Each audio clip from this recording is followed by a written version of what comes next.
Hello everyone. Welcome to video 1 of our sadness series. Have you ever felt sad but did not know what to say in English? Then you are in the right place. In this video, you will learn simple and natural phrases that native speakers use to express sadness. While you are watching, let's do a little shadowing to train your speaking muscles. So please listen carefully and repeat after me when I ask you to. Let's begin. First, we use the word sad when something makes us feel unhappy or low. Yes, James. Sad is a common feeling. Rose, before we look at examples, what does sad really mean? That is a great question, James. Sadness is a feeling inside your heart and your mind. When you feel sad, you may feel quiet, less energetic, or a little heavy inside. So sadness is not always loud. Sometimes it is calm and quiet. Absolutely. People may see sadness on your face or hear it in your voice. That is right. Now, let's learn how to talk about sadness when we notice it in someone else. Rose, sometimes we can see that someone feels sad. That is right, James. Sadness is often quiet, but we can still notice it. What can we say when someone looks sad? We can say, "You look sad today." Repeat after me. You look sad today. You can also say, "You don't look very happy." Repeat after me. You don't look very happy.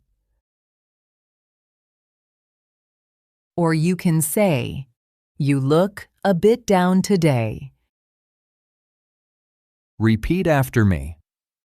You look a bit down today. These sentences show care and kindness. Yes, exactly. They help the other person feel understood. Sometimes, when we are not completely sure how the other person feels, we can use the word seem. For example, you can say, "You seem a little sad today." Repeat after me. You seem a little sad today. Good.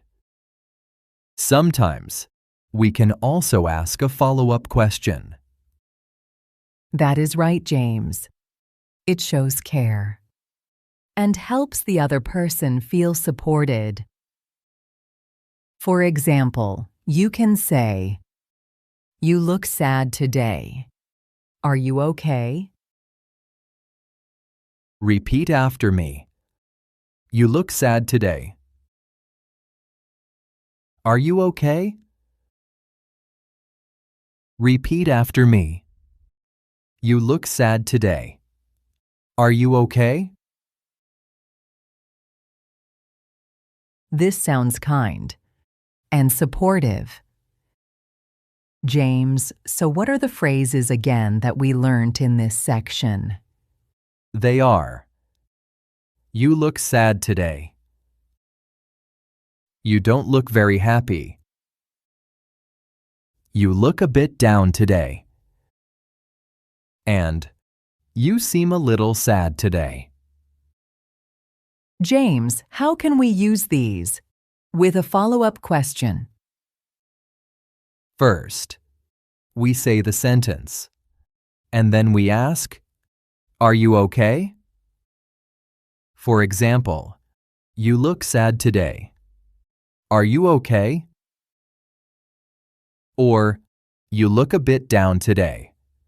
Are you okay? Nice work, everyone. Now let's learn how to share your own sad news. Yes. Let's look at some examples together. Very often we say, I feel sad, and then we add the reason. That is right. We say, I feel sad, and then explain why. Now, imagine someone did not pass an exam. How can they say this? They can say, I feel sad I didn't pass the exam. Repeat after me. I feel sad I didn't pass the exam. What if someone lost a job opportunity? They can say, I feel sad I didn't get the job. Repeat after me. I feel sad I didn't get the job. And what if someone could not finish their work? They can say, I feel sad I couldn't finish my work. Repeat after me. I feel sad I couldn't finish my work. So now we know how to talk about our own sadness. James, can we quickly remind everyone how to use this pattern? Sure. First you say, I feel sad. And then you add the reason. For example, I feel sad I didn't pass the exam. I feel sad I didn't get the job. And I feel sad I couldn't finish my work. Good explanation, James.